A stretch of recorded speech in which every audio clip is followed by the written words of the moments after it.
اعوذ باللہ من الشیطان الرجیم بسم اللہ الرحمن الرحیم الحمد للہ الذی لا یبلغ مدحتہ القائلون ولا يحصي نعماءه العادون ولا يعدي حقه المجتهدون الذي ليس لصفته حد محدود ولا نعت موجود ولا وقت معدود ولا أجل ممدود فطر الخلائق بقدرته ونشر الرياح برحمته والصلاة والسلام على الرسول المسدد المصطفى العمجد المحمود الأحمد سیدنا و مولانا و مولا الکونین جد الحسن والحسین عانی ابو القاسم محمد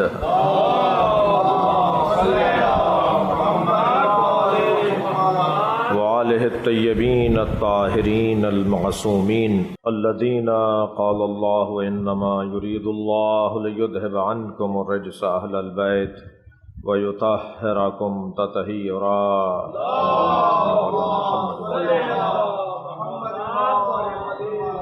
وَلَعْنَةُ اللَّهِ عَلَىٰ أَعْدَائِهِمْ أَجْمَعِينَ مِنْ يَوْمِ عَدَاوَتِهِمْ إِلَىٰ قِيَامِ يَوْمِ الدِّينِ أما بعد قال الحكيم في قرآن الكريم بسم الله الرحمن الرحيم ثم لتسألن يومئذ عن النعيم۔ سورہ مبارکہ التکاثر کی 8ویں آیت میں نے آپ کے سامنے تلاوت کی ہے۔ پروردگار عالم اپنے اس کلام میں مسئولوں کو اور منعموں کو اور نعمت یافتگان کو اور خود نعمت عظمیٰ کو یاد کر رہا ہے۔ میں یوں کہہ دوں کہ اللہ ذمہ داروں اور فرض شناسوں اور معاشرے میں اپنی ذمہ داری کے مطابق زندگی گزارنے والوں کو یاد کر رہا ہے۔ ویسے جو شخص مسئول نہیں ہوتا، یا یوں کہوں کہ اپنے آپ کو مسئول اور ذمہ دار نہیں سمجھتا، اس کے نہ سمجھنے سے ایسا نہیں ہوگا کہ اس سے قیامت میں سوال نہیں ہوگا، بلکہ شاید وہ زیادہ مشکل میں آ جائے گا کہ جو اس دنیا میں لاؤبالی رہا، اس دنیا میں بے توجہی، بلکہ اگر لفظ کہوں تو غفلت کا شکار رہا، قیامت میں وہ زیادہ مشکل میں آ جائے گا۔ اور ان مجالس کا ایک مقصد اور فلسفہ، ان مجالس کا ایک ہدف یہ ہے کہ ہر شخص اپنی اپنی ذمہ داری کو محسوس کرے۔ ذکر فإن الذکر تنفع المؤمنین، بار بار دہراؤ، اس لیے کہ بار بار دہرانے سے مومنین کو فائدہ پہنچتا ہے۔ ان مجالس کا ایک مقصد، ان اجتماعات کا ایک مقصد یہ بھی ہے کہ ہم اپنی ذمہ داریوں کو بار بار دہرائیں، اور یقیناً اس کے دہرانے سے ہمیں فائدہ ہوگا۔ قیامت میں اللہ سوال کرے گا، اگرچہ اس دنیا میں بھی اللہ کی جانب سے سوال ہو رہے ہیں، اور ہماری صلاحیتوں کے سوال ہو رہے ہیں، ہماری توانائیوں کے سوال ہو رہے ہیں، ہماری جو تاب اور جو ہمارے اندر صلاحیت موجود ہے اسے اللہ دیکھ رہا ہے۔ لیکن ایک ایسا مرحلہ بھی آئے گا، میں نے کل کی مجلس میں عرض کیا تھا کہ شاید اس دنیا میں تو ہم اپنی پسند کا جواب دے کر اسے منوا لیں یا اسی پر اکتفا کر کے گزر جائیں، لیکن کل قیامت میں ایسا نہیں ہوگا۔ قیامت میں وہی سوال، وہی جواب، جو جواب ہے وہی جواب چاہیے ہوگا۔ ہم سب مسئول ہیں، ہم سب ذمہ دار ہیں۔ ثم لتسألن یومئذ، اور اس کے بعد اس دن یعنی محشر میں، قیامت میں، بالتحقیق، بالضرور، لازم ہے کہ سوال کیا جائے گا۔ اور سوال کس چیز کے بارے میں کیا جائے گا؟ عن النعیم، سب سے بڑی نعمت کے بارے میں سوال کیا جائے گا، وہ نعمت عظمیٰ جو کل قیامت میں ہم سے پوچھی جائے گی، جس کے لیے معصوم امام ارشاد فرماتے ہیں، سوال ہوگا ان حبنا، ہم اہل بیت کی محبت کے بارے میں، کبھی معصوم امام مولا علی ارشاد فرماتے ہیں سوال ہوگا ان ولایتنا، ہم اہل بیت کی ولایت کے بارے میں سوال ہوگا۔ کل قیامت میں اللہ پوچھے گا کہ تمہیں میں نے علی دیا تھا۔ ایک شخص نے دیکھا کہ امام جعفر صادق علیہ السلام حدیث نقل کرتے وقت، حدیث بیان کرتے وقت فرمانے لگے قال رسول اللہ صلی اللہ علیہ وآلہ وسلم۔ تو ایک شاگرد نے یہ حضرت کا قول، یہ حضرت کے کلمات بار بار سنے، تو ایک دن اپنے دوسرے صحابی سے، دوسرے شاگرد سے، دوسرے مولا کے شاگرد سے اور اپنے صحابی سے سوال کیا کہ رسول اللہ کے درمیان اور امام جعفر صادق کے درمیان تو کئی اماموں کا فاصلہ ہے، کئی راویوں کا فاصلہ ہے، یہ جب نبی کا قول نقل کرتے ہیں تو کہتے ہیں قال رسول اللہ، قال رسول اللہ، رسول اللہ نے فرمایا، یہ نہیں کہتے کہ عن ابی، قال عن ابی ہے، عن ابی، عن ابی ہے، عن امیر المومنین، عن رسول اللہ، یعنی میں نے اپنے بابا سے سنا، انہوں نے اپنے بابا سے سنا، انہوں نے اپنے بابا سے سنا، اور انہوں نے علی سے سنا، اور انہوں نے نبی سے سنا۔ یہ جعفر صادق جب بولتے ہیں تو سیدھے اور صاف اور ایک دم کہہ دیتے ہیں کہ قال رسول اللہ، رسول اللہ نے فرمایا۔ تو امام اعظم ابو حنیفہ جو بہت بڑا تاریخ کا نام ہے، انہوں نے بے ساختہ فرمایا انہیں حق ہے کہ یہ کہہ دیں قال اللہ تبارک و تعالی۔ یہ وحی الہی سے جڑے ہوئے لوگ ہیں، یہ خانوادہ سالم ترین خانوادہ ہے، لہذا یہ اگر کہہ رہے ہیں کہ رسول اللہ نے کہا تو انہیں یہ حق ہے کہ کہہ دیں کہ رسول اللہ نے فرمایا ہے۔ سرکار تو جہاں کا ایک فرمان، حضرت فرماتے ہیں لو کان الحلم شخصا، اگر حلم اور بردباری، تحمل مزاجی اور سنگینی، صبر اور برداشت ایک شخص بن کر آ جائے، توجہ چاہوں گا، لو کان الحلم شخصا، اگر یہ حلم و بردباری شخص بن کر، ایک فرد بن کر آ جائے، لکانا علی ہو، اگر کوئی شکل اختیار کر سکتا ہے نا حلم و بردباری کی تو وہ علی ابن ابی طالب کا وجود ہے۔ پھر اسی حدیث میں سرکار فرماتے ہیں لو کان الحسن حیاتن، اگر حسن نے اپنی حیات اپنا لی، لکانت فاطمہ، تو وہ فاطمہ زہرا کا وجود ہے۔ پھر فرماتے ہیں لو کان الحیاء رجلا، اگر حیا رجل بن کر آ جائے، ایک فرد، ایک مرد بن کر آ جائے، لکان الحسن، تو وہ میرا حسن ہے۔ لو کان الفضل فردن، اگر فضل ایک فرد بن کر آ جائے، لکان الحسین، تو وہ میرا حسین ہے۔ میں ان چاروں اخلاقی پیغامات کی طرف بھی آپ کی توجہ چاہوں گا، فضل، حلم، حسن جی اور حیا۔ اگر ہمارے معاشرے میں حیا غالب آ جائے، ہمارے سماج میں اگر فضل حاکم ہو جائے، ہمارے معاشرے میں اگر حلم و بردباری حکومت کرنے لگے، ہمارے معاشرے میں اگر حسن و جمال اور نظافت و طہارت حاکم ہو جائے، تو اور معاشرے کو کیا چاہیے ہوتا ہے؟ ایک سالم معاشرہ، ایک مکمل معاشرہ، ایک مضبوط معاشرہ، ایک ایسا معاشرہ جو مدینہ فاضلہ کہلائے، ایک ایسا معاشرہ جسے دیکھ کر معاشرے پیروی کریں، ایک ایسا معاشرہ جو معاشروں کے لیے امامت کرتا ہوا نظر آئے۔ وہ معاشرہ وہی معاشرہ ہے کہ جس میں حسن و جمال، طہارت و نظافت بھی ہو، جس میں فضل و علم بھی ہو، جس میں حلم و بردباری بھی ہو، اور جس میں حیا اور شرم بھی پائی جاتی ہو۔ اگر معاشرے سے ان چار چیزوں کو ہٹا دیں تو معاشرہ ایک جنگل کا معاشرہ کہلائے گا، حیوانوں کی زندگی کہلائے گی۔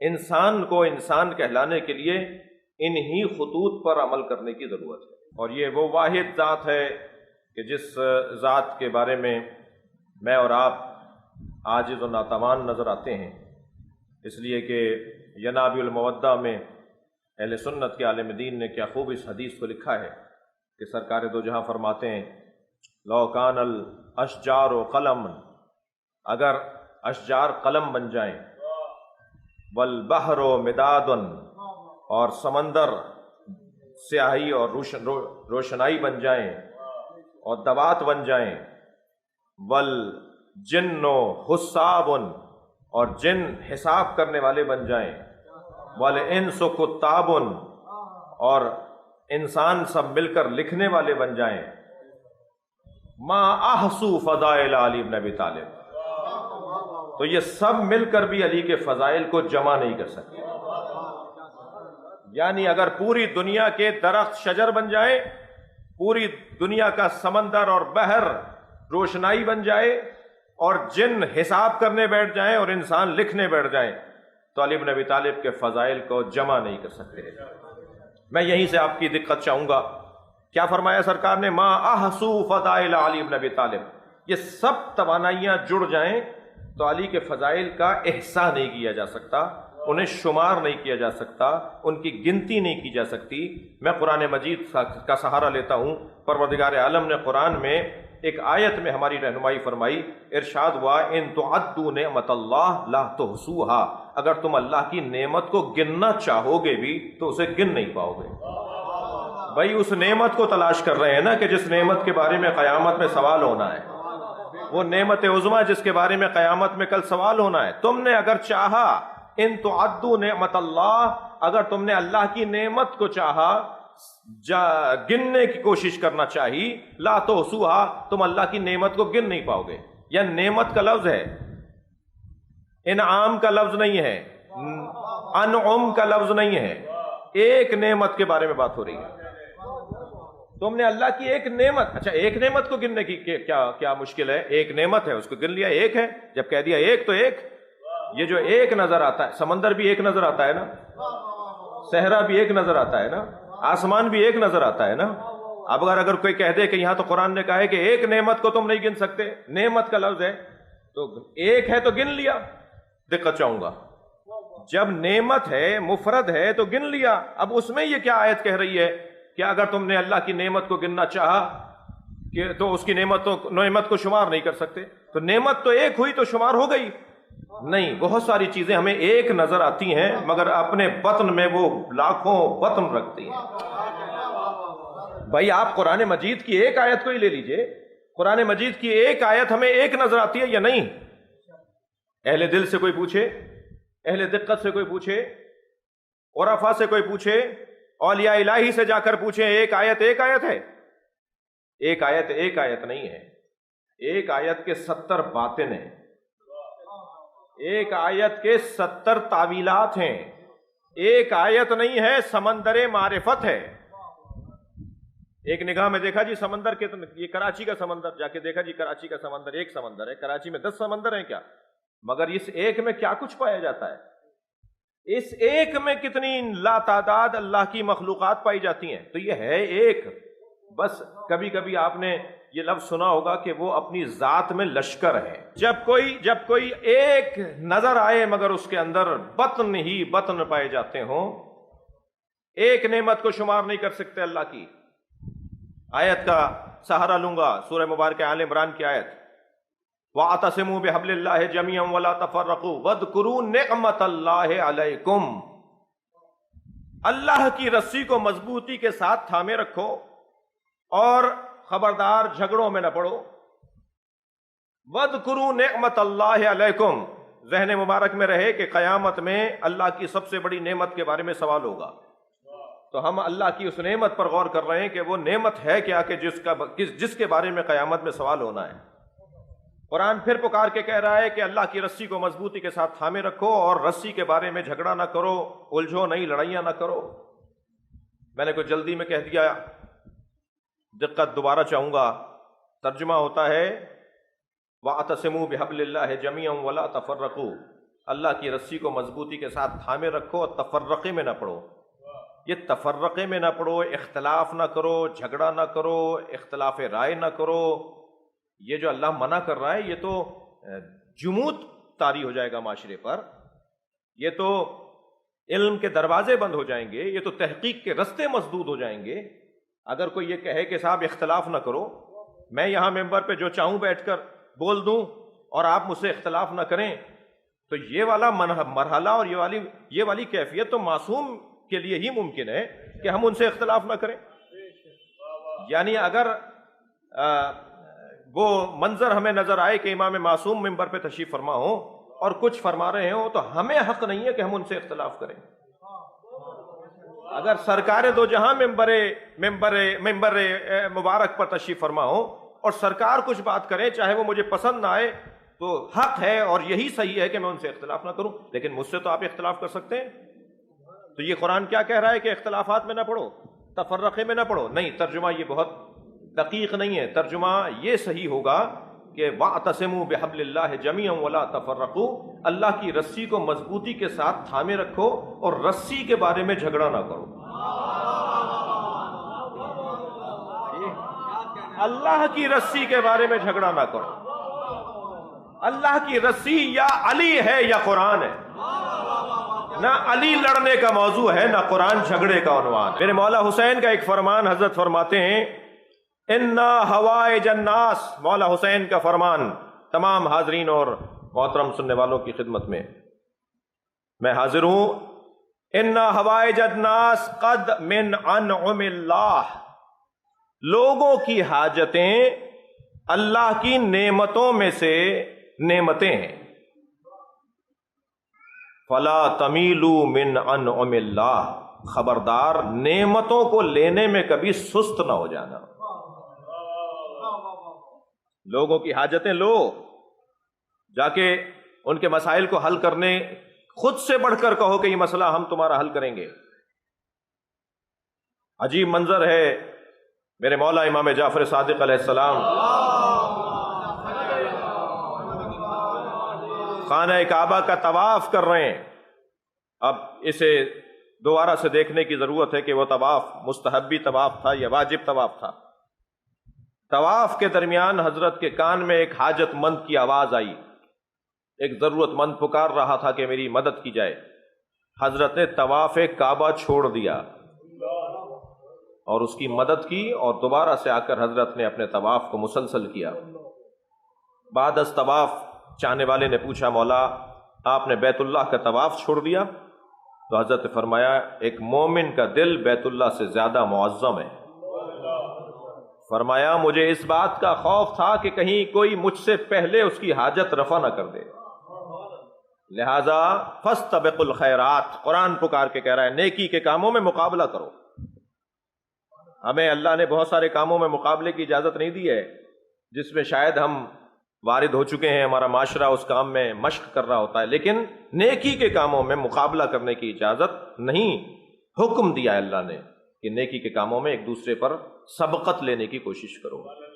اب وہ نعمت, وَاذْكُرُوا نِعْمَتَ اللَّهِ عَلَيْكُمْ, اللہ کی ایک نعمت کو بار بار دہراؤ, یاد کرو اللہ کی ایک نعمت کو. وہ اللہ کی نعمت کیا ہے؟ وہ حبل اللہ ہے, کیونکہ حبل اللہ کی رسی کو مضبوطی کے ساتھ تھامے رکھو, اختلافات نہ کرو, اللہ کی نعمت کو یاد رکھو. یہ نعمت پروردگار اللہ کی رسی ہے.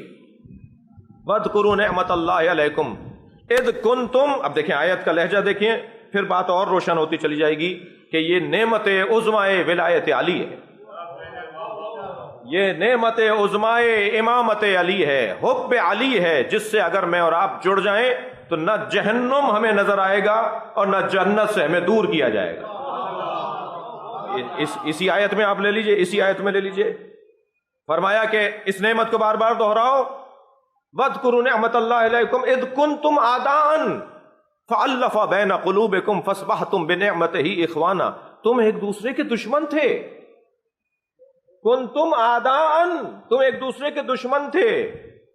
کنتم اعداء فاصبحتم بنعمتہ, اس ایک نعمت کی وجہ سے تم ہو گئے اخوانا, بھائی بھائی. آپ ڈھونڈیے دنیا میں وہ کون سی نعمت ہے جو ہمیں جوڑ دیتی ہے, وہ کون سی اللہ کی نعمت ہے کہ جو ہمیں بار بار ایک دوسرے کے ساتھ ملحق کر دیتی ہے, وہ ہے محبت علی بن ابی طالب.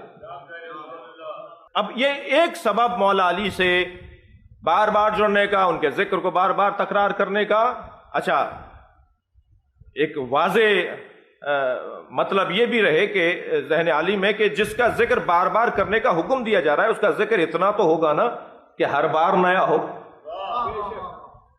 اگر سرکار نے فرمایا دینوا مجالسکم بذکر علی ابن ابی طالب, اپنی مجلسوں کو علی کے ذکر سے زینت دیا کرو, تو ذکر اتنا ہوگا نا کہ ہر بار نیا ہوگا. اب یہ تو مجھ ممبر پہ بیٹھنے والے کا فریضہ ہے کہ میں وہ چیز لے کر آؤں کہ جو پہلے میں نے بیان نہ کی ہو، یا ہم اہل مطالعہ کا کام ہے کہ ہم ڈھونڈیں کہ اب تک ہم نے اس چیز کی طرف توجہ نہیں کی تھی۔ محبت، سرکار کو مولا کائنات سے کتنی محبت ہے، اس کا بیان پھر کبھی مفصل اسی عنوان سے گفتگو ہو تو بیان کیا جائے، مگر اسی سے گریز لیتا ہوا میں اتنا کہہ دوں کہ محبوب کبریا مصطفیٰ سرکار نہیں ہے۔ ہاں، مشہور لقب سرکار کا بیان کیا جاتا ہے محبوب الہی، سرکار دو جہاں کو محبوب الہی کہا جاتا ہے۔ محبوب الہی سرکار نہیں ہے، محبوب الہی تو ہر وہ فرد ہے جو نبی کی اتباع کرتا ہو۔ بھائی آیت پڑھوں گا تو اور روشن ہو جائے گی بات، ایک صلوات اور ہدیہ کر دیں نبی کے ساتھ۔ سورہ مبارکہ آل عمران کی 31ویں آیت ہے، جس آیت کریمہ میں پروردگار عالم نے کچھ یوں ارشاد فرمایا، قل ان کنتم تحبون اللہ فاتبعونی یحببکم اللہ ویغفر لکم ذنوبکم ان اللہ غفور رحیم۔ سورہ مبارکہ آل عمران آیت نمبر 31۔ قل، اے میرے حبیب کہہ دو، ان کنتم تحبون اللہ، اگر تم اللہ سے محبت کرتے ہو، اے میرے حبیب کہہ دو اگر تم اللہ سے محبت کرتے ہو، فاتبعونی، تو مجھ مصطفیٰ کی اتباع کرو۔ بھائی دقت چاہوں گا اس آیت کریمہ سے مجھے ایک استفادہ کرنا ہے۔ ان کنتم تحبون اللہ، اگر تم اللہ سے محبت کرتے ہو، فاتبعونی، تو مجھ مصطفیٰ کی اتباع کرو، یحببکم اللہ، تو اللہ تم سے محبت کرنے لگے گا۔ یعنی اگر یوں کہہ دیا جائے کہ جو متبع مصطفیٰ ہے، جو مطیع مصطفیٰ ہے، جو متبع مصطفیٰ ہے، وہ محبوب کبریا ہے۔ یعنی محبوب کبریا بننے کے لیے، اللہ کا محبوب بننے کے لیے لازم ہے کہ مصطفیٰ کی اتباع کی جائے۔ تو جو نبی کا اتباع گزار ہو، جو نبی کی اطاعت اور اتباع میں ہو، وہ ہے یحببکم اللہ، پھر اللہ تم سے محبت کرنے لگے گا۔ وَيَغْفِرْ لَكُمْ ذُنُوبَكُمْ، اور پھر اللہ تمہارے گناہوں کو، تمہاری تمام گناہوں کو معاف کر دے گا۔ اب یہاں ذنوب سے مراد اہل دقت تشریف فرما ہیں اور دیکھ رہے ہیں اور سن رہے ہیں کہ ذنوب مطلق ذنب ہمیشہ گناہ کو نہیں کہا جاتا، ذنب عصیان کو نہیں کہا جاتا۔ ہر عصیان ذنب نہیں ہے اور ہر ذنب عصیان نہیں ہے۔ یہ نسبتاً کچھ زیادہ وقت درکار ہے اس بحث میں مبتلا ہونے کے لیے۔ ما تقدم من ذنبہ وما تأخر، جو آپ کے گزشتہ ذنب تھے وہ بھی ہم معاف کر دیں گے، اور آئندہ جو آپ ذنب کریں گے وہ بھی ہم معاف کر دیں گے۔ یہ نبی سے اللہ کہہ رہا ہے، یعنی آپ کے جو ماضی کے ذنب ہیں انہیں بھی ہم معاف کر دیں گے، اور جو آگے آنے والے آپ کے ذنب ہیں، تو اب ترجمہ میں یہ نہیں کر سکتا، ترجمہ یہ ہے بھی نہیں کہ آپ کے ماضی کے گناہ بھی ہم معاذ اللہ معاف کر دیں گے، آئندہ کے گناہ بھی معاذ اللہ ہم آپ کو معاف کر دیں گے۔ تو ذنب کا مطلب گناہ نہیں ہے، ذنب کا مطلب تکلیفیں ہیں۔ ہم ماضی میں جو تکلیفیں آپ نے اٹھائیں ان کا درد بھی ختم کر دیں گے، آگے جو تکلیفیں آنے والی ہیں ان کی تکلیف بھی ختم کر دیں گے۔ پھر میں اس بحث میں صرف نے اشارتاً عرض کیا کہ یہاں اگر کہا جا رہا ہے وَيَغْفِرْ لَكُمْ ذُنُوبَكُمْ، اور تمہارے ذنب معاف کر دیے جائیں گے، تو یہاں ذنب سے مراد گناہ نہیں ہے۔ میرے اور آپ کے بارے میں شاید یہ آیت استعمال ہو تو شاید یہ روا ہو، صحیح ہو، لیکن جب بات ہو رہی ہے محبوب کبریا کی، جب بات ہو رہی ہے محبوب مصطفیٰ کی، جب بات ہو رہی ہے مطیع مصطفیٰ کی، جب بات ہو رہی ہے متبع مصطفیٰ کی، تو جو مصطفیٰ کا مطیع مطلق ہو جائے وہ گناہگار کہاں رہتا ہے؟ یہاں اطلاق ہے، دقت چاہوں گا، فاتبعونی۔ عزیزان گرامی، نبی مکرم کی اتباع مطلق کا عنوان صرف اور صرف اگر کوئی دعویٰ کر سکتا ہے تو وہ علی بن ابی طالب دعویٰ کر سکتا ہے۔ اس لیے کہ فرماتے ہیں کہ میں نبی کے ساتھ ایسے رہتا تھا جیسے کسی دیوار کے ساتھ اس کا سایہ رہتا ہو، میں نبی کے ساتھ ایسا رہتا تھا جیسے اونٹنی کا بچہ اپنی ماں کے پیچھے پیچھے چلتا ہے۔ مجھے اپنے ہاتھ سے لقمہ بنا کر دیتے تھے، مجھے ہاتھ سے مجھے اپنے بستر میں اپنے ساتھ لٹاتے تھے، مجھے اپنی گود میں اٹھاتے تھے. مجھے اب تک 30 سال کے بعد فرمایا ہے مولا علی نے یہ جملہ جو میں کہہ رہا ہوں، نبی کی رحلت کے 30 سال کے بعد فرمایا، مجھے آج تک نبی کے بدن مبارک کی خوشبو آتی ہے. جو میں نبی کے ساتھ لیٹتا تھا اور نبی کے ساتھ رہتا تھا، مجھے بدن مصطفیٰ کی آج تک خوشبو آتی ہے. میں وہ منظر نہیں بھلا سکتا جو میرے ساتھ نبی کا رویہ اور میرے ساتھ نبی کا پیار تھا. محبت جو نبی کی اتباع کرے اس سے اللہ محبت کرتا ہے. جی، اس سے اللہ محبت کرتا ہے. اب یہ جو یحببکم اللہ ہے، اس پہ دقت چاہوں گا دوبارہ آپ کی. علی کی عظمت ہے کہ یحب اللہ ورسولہ ویحبہ اللہ ورسولہ. یہ جو دو طرفہ محبت ہے نا، کہ اللہ اس سے محبت کرتا ہے اور وہ اللہ سے محبت کرتا ہے، یہ اعزاز مولا کائنات کا ہے. میں ایک تاریخ کے حسین باب کی طرف آپ کی توجہ چاہوں گا. لأعطین غدا رایۃ رجلا کرارا غیر فرار. حدیث یہاں رکی نہیں ہے، حدیث آگے بڑھتی ہے. یحب اللہ ورسولہ، وہ اللہ اور اللہ کے رسول سے محبت کرتا ہوگا. وَيُحِبُّهُ اللَّهُ وَرَسُولُهُ، اور اللہ اور اللہ کا رسول اس سے محبت کرتا ہوگا. اب یہاں پھر دوبارہ اس حدیث مبارکہ کی طرف توجہ چاہوں گا اور دقت جاؤں گا. لَأُعْطِيَنَّ رَایَةً غَدًا، بالتحقیق بالضرور لازم ہے کہ میں کل اسے علم دوں. کون؟ رجلن، جو مرد ہو، رجل ہو، میدان میں ڈٹنے والا ہو. کرارن، جو پلٹ پلٹ کر حملہ کرنے والا ہو. کرار جو تکرار کا خاندان، مکرر کا خاندان. جی، اب نثری خطابت میں تو یہ نہیں ہوتا، مگر نظمی خطابت میں یہ ہوتا ہے کہ اگر کوئی شعر پسند آ جائے تو مجمع سے آواز آتی ہے مکرر، دوبارہ سنا دیجئے. تو یہ جو تکرار ہے نا، کسی چیز کو دوبارہ کہنا، کسی چیز کو دوبارہ کرنا، یہ تکرار، اسی خاندان کا لفظ ہے کرار. جو پلٹ پلٹ کر حملہ کرتا ہو. ایک معنی تو یہی ہے کہ میدان میں دائیں طرف بھی حملہ کیا اور اسی لمحے میں بائیں طرف بھی حملہ کیا اور اسی لمحے میں پیچھے کا آنے والے کو بھی مار دیا، اور آگے جانے والے کو تو مولا مارتے نہیں تھے، یعنی جو بھاگ رہا ہوتا تھا. لیکن دائیں بائیں اور پیچھے سے جو حملہ کر رہے ہوتے تھے، ایک ہی لمحے میں ایک برق کی مانند مولا کی تلوار گردش میں آتی تھی، اور پیچھے سے حملہ کرنے والا بھی اور دائیں بائیں حملہ کرنے والا بھی. تو وہ کرار کا یہ منظر بنتا تھا. کرار اسے کہتے ہیں جو اس انداز سے حملہ کرتا ہو. دیکھیے جتنی آسان جنگیں تھیں، اگرچہ وہ بھی بہت مشکل جنگیں تھیں، اتنا آسان میں نے کہہ دیا کہ آسان جنگیں، کوئی پوچھے جو میدان میں اترے ہوئے تھے ان لوگوں سے کہ کتنی مشکل جنگیں تھیں، مگر ساری جنگوں میں سب سے زیادہ مشکل جنگ خیبر ہے. کوئی جنگ اتنی طویل نہیں کھچی، اتنا دورانیہ طویل نہیں ہوا. یہ واحد جنگ ہے سرکار دو جہاں کے زمانے کی جو 40 دن تک چلی، اور اتنی طویل جنگ. اب یہاں کرار کی ضرورت ہے کہ جو ہر دور میں مدد کرنے آیا تو مجھ مصطفیٰ کی بھی تو مدد کرے. کل میں کرار کو علم دوں گا، کرارن غیر فرارن، جو کرار ہوگا اور غیر فرار ہوگا. یہاں تک تو آپ کی سماعتیں میرے ساتھ رہیں، میں اس کا شکر گزار ہوں. مگر میری مراد جو ہے، میرا مطلب جو ہے وہ اس کے بعد والا فقرہ ہے، جہاں ارشاد ہو رہا ہے یحب اللہ ورسولہ، وہ اللہ اور اللہ کے رسول سے محبت کرتا ہوگا. کتنا بڑا دعویٰ ہے، اور دعویٰ اگر علی کریں تو دعویٰ کہلائے گا. یہ دعویٰ نہیں ہے، اعزاز ہے. نبی کہہ رہے ہیں کہ یہ اللہ اور اللہ کے رسول سے محبت کرتا ہے.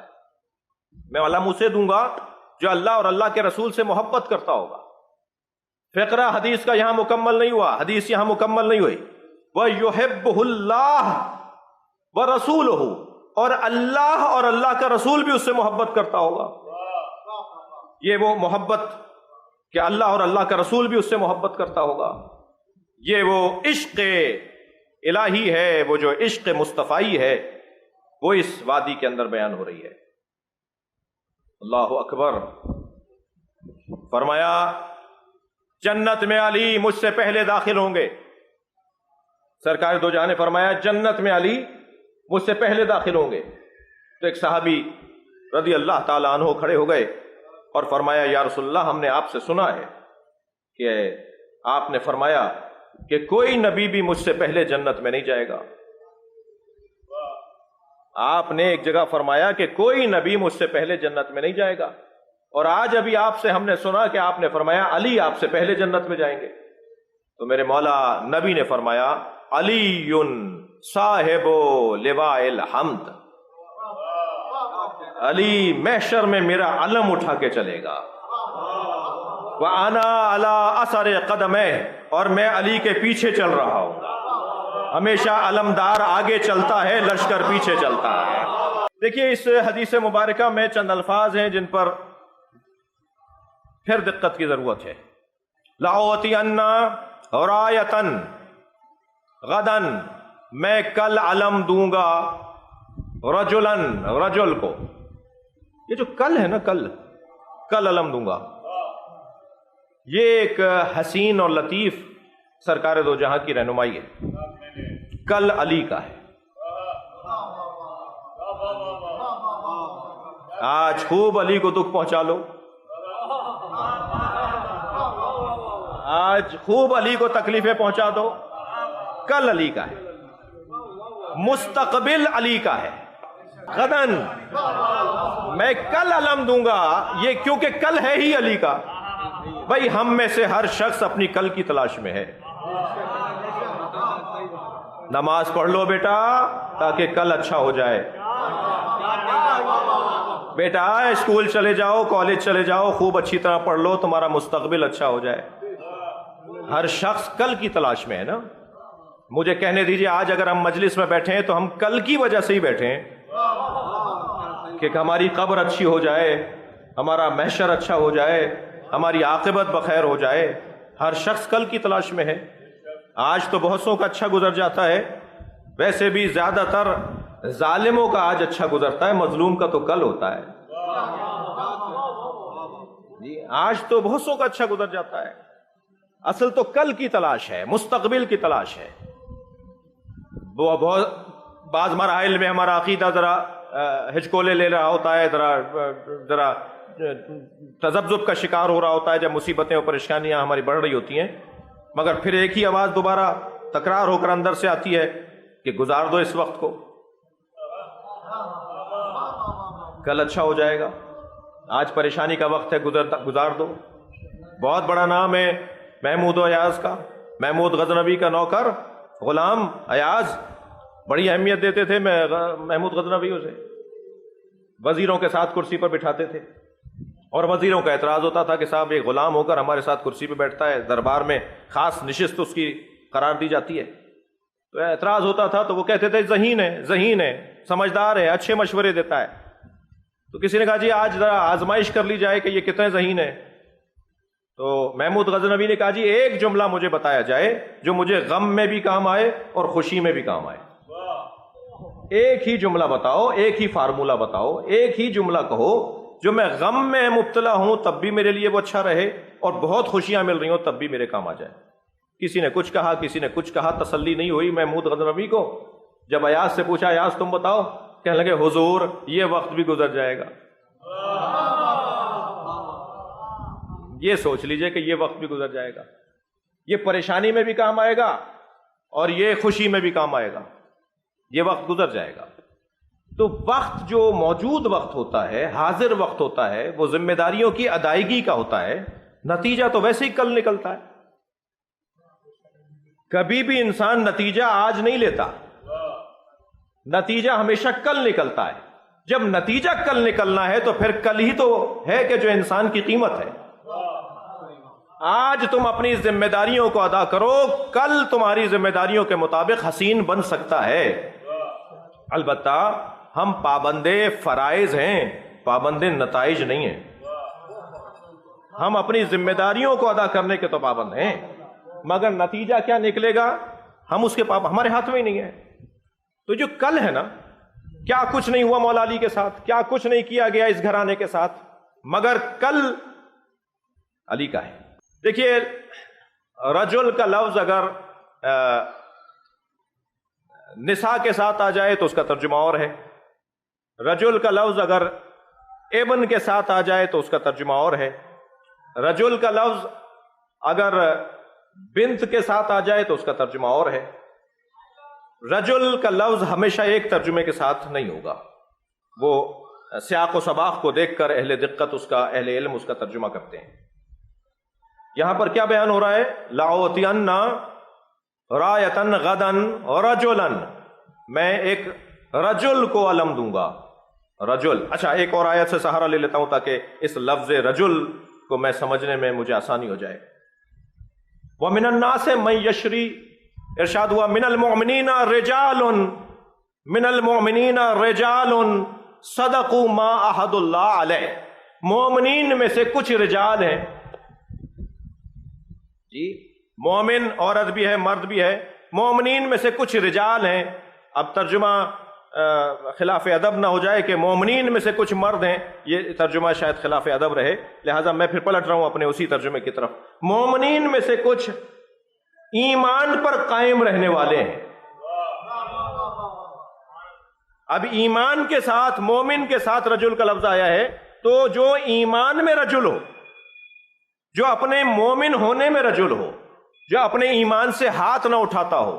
اب یہاں بحث یہ ہے کہ میدان میں ڈٹنا ہے، میدان سے فرار نہیں کرنا، تو ترجمہ ہوگا جو میدان میں ڈٹنے والا ہو اسے رجل کہا جاتا ہے، جو میدان چھوڑ کر نہ آتا ہو اسے رجل کہا جاتا ہے۔ اب یہ رجل کہاں کہاں رجل رہا کہ جنگ احد میں جب سرکار دو جہاں نے دیکھا کہ سب چلے گئے اور ایک علی نظر آیا، اور جبریل امین نے برابر میں بیٹھ کر کہا یا رسول اللہ دیکھ رہے ہیں علی کیسے لڑ رہے ہیں، تو بے ساختہ سرکار نے فرمایا کیف لا انہ منی وانا منہ، کیسے نہ لڑے، یہ مجھ سے ہے میں اس سے ہوں۔ اب یہ اس سے ہے یہ مجھ سے ہے اور میں اس سے ہوں، کیا مطلب تھا یہ جبریل جانتے تھے۔ بے ساختہ فرمایا انا منکما، اور میں آپ دونوں سے ہوں۔ عزیزان گرامی، محبت علی بن ابی طالب اور جس شان سے سرکار دو جہاں علی کے بغیر فرماتے ہیں مجھے ایک لمحہ بھی علی کے بغیر گوارا نہیں ہے جس میں علی میرے ساتھ نہ ہو، اور جو عظمت مصطفیٰ سے اتباع مطلق اگر عنوان کہیں ہوگا تو وہ مولا علی کی ذات ہے۔ مطلقاً متبع رسول، اطاعت گزار اور اتباع گزار رسالت مآب مولا کائنات کی ذات ہے۔ کبھی یہ سوچا بھی نہیں جا سکتا کہ نبی سے انہیں علیحدہ اور انہیں نبی سے علیحدہ کر دیا جائے، نبی کو ان سے علیحدہ کر دیا جائے۔ انا و علی من نور واحد، میں اور علی ایک نور کے دو ٹکڑے ہیں، اور یہ جز کا محتاج ہوتا ہے۔ البتہ اسی جنگ میں جب مولا واپس لوٹے نا، اسی جنگ میں جب واپس لوٹے تو سب سے پہلے آگے بڑھ کر نبی نے استقبال کیا، اور ایک جملہ تاریخی جملہ ہے جنگ خیبر کا، میرے مولا نبی نے مولا علی کی پیشانی کا بوسہ لیتے فرمایا یا علی انا راض عنک، میں تم سے راضی ہو گیا۔ تو روایت کہتی ہے کہ مولا بے ساختہ اس جملے کو سن کے بے ساختہ رونے لگے، زار و قطار آنکھوں سے علی کے آنسو جاری ہونے لگے۔ فرمایا علی رو کیوں رہے ہو؟ کہ میرے لیے یہ بہت بڑا اعزاز ہے کہ مصطفیٰ کہیں کہ میں تم سے راضی ہوں، سرکار جس سے راضی ہیں مجھے کہا جا رہا ہے، میں اعزاز مند ہوں کہ سرکار نے، نبی نے مجھے کہا کہ میں تم سے راضی ہوں۔ نبی راضی ہو جائیں، نبی کا علی راضی ہو جائے، نبی کی بطول راضی ہو جائیں، نبی کے بچے راضی ہو جائیں، یہی میرا اور آپ کا مقصد حیات ہے، اور یہی ہماری زندگی کا حاصل ہے کہ کسی طرح یہ ہم سے راضی ہو جائیں۔ اس گھر میں عزیزو مصیبتیں ہی مصیبتیں ہیں، اس لیے کہ اللہ رفعتیں اور عظمتیں انہیں عطا کرتا ہے جن کے ہاں مصیبتوں کا گزر زیادہ ہوتا ہے۔ بڑا گہرا تعلق ہے فضیلتوں کا مصیبتوں کے ساتھ، جو صاحبان فضیلت ہوتے ہیں وہ صاحبان مصیبت بھی ہوتے ہیں۔ اس گھر میں یوں تو حسن بھی مقرر آئے، محمد بھی مقرر آئے، اور علی بھی اس گھر میں 4 آئے، یہ اور بات ہے کہ حسین حسین ہے۔ وہ جو علی اس گھر میں آئے ہیں وہ علی ابن ابی طالب ہوں یا علی ابن الحسین ہوں یا علی رضا ہوں یا علی نقی ہوں، چاروں علی کی زندگیوں کو اگر آپ دیکھیں تو مصائب پر مشتمل زندگیاں ہیں۔ علی ابن ابی طالب کتنی مصیبتوں کا سامنا ہے، جہاں بدنی مصیبتوں کا بیان ہے وہاں روحی مصیبتوں کا بیان بھی ہے۔ علی ابن الحسین جو 36 سال تک روتا رہا، جب کبھی پانی سامنے آیا تو گریہ کیا، جب کبھی کھانا سامنے آیا تو گریہ کیا، جب قصاب کو جانور ذبح کرتے دیکھا تو گریہ کیا، جب جناب زینب کی خدمت میں گئے تو روتے ہوئے گئے۔ وہ کون سا دن تھا جو امام زین العابدین کی زندگی میں گریے کے بغیر گزرا ہو، جس نے گریہ اوزاری میں اپنی زندگی مکمل کر دی ہو۔ علی ابن الحسین، علی ابن موسیٰ الرضا کیسے خراسان لے جایا گیا، کیسے غربت میں مارا گیا، غریب الغربا۔ جب رخصت ہو رہے تھے نا مدینہ منورہ سے، اپنے نانا کے مزار پر آ کر فرمایا مجھ پر گریہ کرو، میرا نوحہ پڑھو، اس لیے کہ میرے جنازے پر آنے پر میرے جنازے پر میری بہنیں نہیں ہوں گی، میرے جنازے پر میرے بھائی نہیں ہوں گے، میرا جنازہ غربت میں دفنایا جائے گا۔ جب 2 محرم کو دیبل خزائی نے مرثیہ سنایا نا، جب مرثیہ مکمل ہو گیا تو امام رضا نے فرمایا دیبل اس میں 2 مصرے اور بڑھا دو، اور وہ مصرے یہ بڑھاؤ، اے فاطمہ زہرا جب کربلا میں رو چکو تو خراسان میں اپنے غریب بیٹے کی قبر پہ بھی آ جاتا۔ تو دیبل نے کہا مولا مجھے نہیں معلوم بی بی کے کون سے بیٹے کی قبر خراسان میں۔ فرمایا دیبل مجھ غریب کی قبر خراسان میں بنے گی، تو میری دادی زہرا سے کہو کہ کربلا میں رو چکو تو پھر خراسان میں علی ابن موسیٰ الرضا کی قبر پہ آ جانا۔ عزادارو سنیں گے، جب دیبل نے یہ 2 مصرے بڑھائے نا، یہ مفہوم نظم کیا، تو کنیز پردہ ہٹا کر باہر آ گئی اور کہنے لگی دیبل خاموش ہو جاؤ، معصومہ قوم بے ہوش ہو گئی ہیں۔ حضرت معصومہ قوم سے برداشت نہیں ہو پایا کہ ان کے بھائی کی غربت میں شہادت کو بیان کیا جائے۔ میں بی بی معصومہ کو سلام کر کے کہوں گا، بی بی سلام ہو زینب کبریٰ پر، جو 70 قدم کے فاصلے سے، چند قدم کے فاصلے سے اپنے بھائی کو ذبح ہوتے ہوئے دیکھتی رہی، مگر اس بی بی کی زبان مبارک پر آپ کی طرح شکر کا کلمہ ہی جاری ہوا۔ اجرکم علی اللہ، اجرکم علی اللہ۔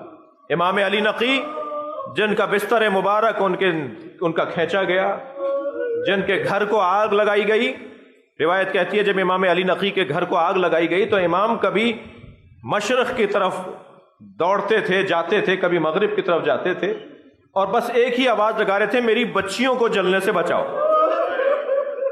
میری بیٹیوں کو جلنے سے بچاؤ۔ اور پھر جب آگ بجھا دی گئی تو امام بہت دیر روتے رہے۔ ایک چاہنے والے نے پوچھا مولا سے، تو حضرت نے فرمایا مجھے وہ منظر یاد آ گیا جب میرے جد علی ابن الحسین کبھی خیمے میں جلتے ہوئے، خیموں میں بیویوں کو ایک خیمے سے دوسرے خیمے میں جاتے ہوئے دیکھتے تھے۔ اجرکم علی اللہ، اجرکم علی اللہ۔ عزادارو، آج ایام شہادت امیر المومنین کی دوسری مجلس ہے، اور امیر المومنین جو ولی خاص خدا، جو حجت الہیہ ہے، وہ مسجد کوفہ میں زخمی کر دیا گیا۔ میرے مولا نے مسجد کوفہ میں جب محراب سجدے کی حالت میں زخم کھایا، ابھی تلوار کا سر اقدس پہ لگنا تھا، ایک آواز فضا میں گونج رہی تھی، فزت ورب الکعبہ، رب کعبہ کی قسم علی کامیاب ہو گیا۔ اس لیے کہ علی ابن ابی طالب جس شہادت کی تلاش میں یہاں تک آئے تھے، وہ شہادت علی کو مل گئی، وہ آرزو علی کی پوری ہو گئی۔ اور پھر اس کے بعد مولا کو سہارا دیا، فرمایا بیٹا حسن پہلے نماز جماعت مکمل کرو۔ مولا امام حسن نے نماز جماعت مکمل کی۔ میں مقتل پڑھ رہا تھا، میں روایت پڑھ رہا تھا، حضرت محراب کی دیوار سے ٹیک لگا کے بٹھائے گئے تھے۔ جب امام حسن نماز پڑھا رہے تھے نا، تو کبھی دائیں گرنے لگتے تھے اور پھر سنبھل جاتے تھے، کبھی بائیں گرنے لگتے تھے، اسی حالت میں علی بن ابی طالب اپنی نماز کی ادائیگی کر رہے تھے۔ اسی کیفیت میں یہاں نماز مکمل ہوئی، یہاں جماعت مکمل ہوئی، آگے بڑھ کر مولا حسن نے سہارا دیا۔ کیا دیکھا کہ امام حسن بابا کو سہارا دے کر اٹھانا چاہ رہے ہیں کہ فرمایا بیٹا حسن، میں ان پیروں سے چل کے گھر کی طرف نہیں جاؤں گا، تم میرے لیے کوئی اور انتظام کرو۔ تو ایک گلم پھیلایا گیا، ایک چادر پھیلائی گئی، ایک قالین پھیلایا گیا، اس پہ مولا کو لٹایا گیا۔ میرے مولا نے رستے بھر اپنے بچوں سے کچھ نہ کچھ گفتگو فرمائی ہے۔ کبھی امام حسن کے چہرے کو دیکھ کر فرمایا بیٹا حسن، اب یہ امت تمہارے حوالے ہے۔ امام حسن کی آنکھوں میں آنسو آ گئے، فرمایا بیٹا خبردار، رونا نہیں، تم اس امت کے سربراہ ہو، حوصلہ کرو، ہمت کرو۔ امام حسین کی طرف دیکھا تو آنکھوں میں آنسو تھے۔ حسین کا رونا تو ویسے ہی گوارا نہیں ہے۔ ایک مرتبہ فرمایا بیٹا حسین خبردار گریہ نہ کرو، بیٹا حسین جو اس طرح کی زندگی گزارتا ہے انہیں یہ دن دیکھنا پڑتے ہیں۔ پھر اچانک مولا عباس کی آنکھوں کی طرف نگاہ گئی، چہرے کی طرف نگاہ گئی تو حضرت عباس کو روتا ہوا دیکھا۔ پھر حوصلہ دیا بیٹا عباس گریہ نہ کرو، محمد حنفیہ خبردار آنکھوں میں آنسو نہ آ جائیں۔ سنیں گے عزادارو، جو علی رستے بھر بیٹوں سے کہتا رہا بیٹا حسن گریہ نہ کرو، بیٹا حسین گریہ نہ کرو، جو علی رستے میں بیٹوں کو رونے سے روکتا رہا، جب گھر میں لے جایا گیا اور اس جگہ لٹا دیا جہاں مولا کا مصلی بچھا ہوا تھا، جب مولا علی نماز پڑھتے تھے نا، اس جگہ مولا کو لٹا دیا گیا۔ جیسے ہی مولا کو لٹایا گیا فوراً زینب کبریٰ دوڑتی ہوئی آئیں، بی بی ام کلثوم دوڑتی ہوئی آئیں۔ سنیں گے آپ، وہ علی جو سارے رستے بیٹوں سے کہتا رہا اے بیٹا گریہ نہ کرو، زینب کو دیکھ کر خود رونا شروع ہو گئے۔ علی کی آنکھوں سے آنسو جاری شروع ہو گئے، آنسو جاری ہونے لگے۔ زینب کے سر کو اپنے سینے پہ رکھ لیا، بہت دیر تک علی گریہ کرتے رہے۔ اے میری زینب خوب پہچانو، یہ کوفہ ہے، یہاں پھر تمہیں آنا ہے، یہی بازار ہوں گے، تمہارے سر پہ چادر نہ ہوگی۔ الا لعنت اللہ علی قوم الظالمین۔